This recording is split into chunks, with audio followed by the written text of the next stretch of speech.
నమస్కారం. నేను మీ doctor చిన్నమై లంజిరెడ్డిని. Graduates సమస్యల పరిష్కారానికి మీ గొంతుకనే వస్తున్నాను. మీ మద్దతు నాకు అందించి నా అభ్యర్థిత్వాన్ని బలపరిచి మొదటి ప్రాధాన్యత ఓటు వేసి గెలిపించాలని ప్రార్థిస్తున్నాను. భారత్ మాతాకి జై. Hi, welcome to YOYO TV. భారత ఎన్నికల సంఘానికి కొత్త బాస్ వచ్చారు. అలాగే ఎన్నికల కమిషనర్ను కూడా కేంద్ర ప్రభుత్వం నియమించింది. అయితే ఇందుకు సంబంధించిన ఉత్తర్వులు మాత్రం సోమవారం అర్ధరాత్రి విడుదల కావడం విశేషం. అంతకంటే ముందే ప్రధాని మోదీ అధ్యక్షతన త్రిసభ్య కమిటీ సమావేశమైంది. అయితే ఇందులో మోడీతో పాటు అమిత్ షా, రాహుల్ గాంధీలు కూడా సభ్యులుగా ఉన్నారు. అంతా కలిసి చీఫ్ ఎన్నికల కమిషనర్ పదవులకు ఎంపిక చేయాల్సిన పేర్లపై చర్చలు జరిపారు. చివరకు సారథిగా జ్ఞానేష్ కుమార్, ఎన్నికల కమిషనర్గా వివేక్ జోషిల ఎంపిక నిర్ణయాన్ని తీసుకున్నారు. అయితే కొత్త చట్టం ప్రకారం సిఈసిని నియమించడంపై అభ్యంతరాలు వ్యక్తం చేస్తూ దాఖలైన పిటిషన్పై ఈ నెల 19న సుప్రీంకోర్టులో విచారణ జరగనుంది.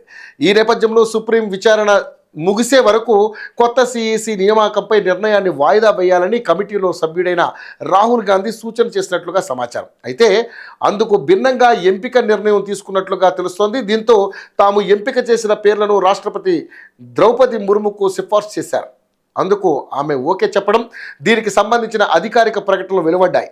ఈసారి ఎంపికలో ఎన్నికల కమిషనర్ల నియామకాలకు సంబంధించి 2023లో తీసుకొచ్చిన కొత్త నిబంధనల ప్రకారం చేపట్టిన మొదటి ఎంపిక ప్రస్తుతం కేంద్ర ఎన్నికల సంఘం సారథిగా ఉన్న రాజీవ్ కుమార్ పదవీ కాలం ముగిసింది. ఇప్పటి వరకు ఎన్నికల కమిషన్లో ఎవరైతే సీనియరో వారికే చీఫ్ పదవిని కట్టబెడుతుంటారు.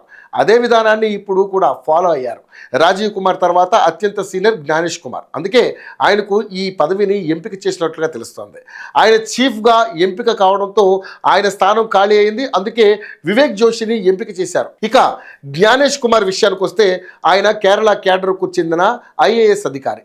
1988 బ్యాచ్కు చెందినవారు. ప్రస్తుతం ఆయన వయసు 61 ఏళ్ళు. ఆయన ఈ పదవిలో 2029 జనవరి 26 వరకు కొనసాగుతారు. 2019లో కేంద్ర ప్రభుత్వం అధికరణం 370 కోసం పార్లమెంట్లో ప్రవేశపెట్టిన బిల్లును రూపొందించడంలో ఈయనదే కీలక పాత్ర. అప్పట్లో ఆయన కేంద్ర హోంశాఖలో సంయుక్త కార్యదర్శిగా వ్యవహరించారు. కేంద్ర హోంమంత్రి అమిత్ షాకు అత్యంత సన్నిహితులుగా పేరుంది. ఆ తర్వాత ఆయన సహకార శాఖ కార్యదర్శిగా 2024 జనవరిలో రిటైర్ అయ్యాక ఎన్నికల కమిషనర్గా నియమితులయ్యారు. ఇక జ్ఞానేష్ కుమార్ హయాంలోనే బీహార్, తమిళనాడు, పుదుచ్చేరి, పశ్చిమ బెంగాల్, అస్సోం అసెంబ్లీ ఎన్నికలు జరగనున్నాయి.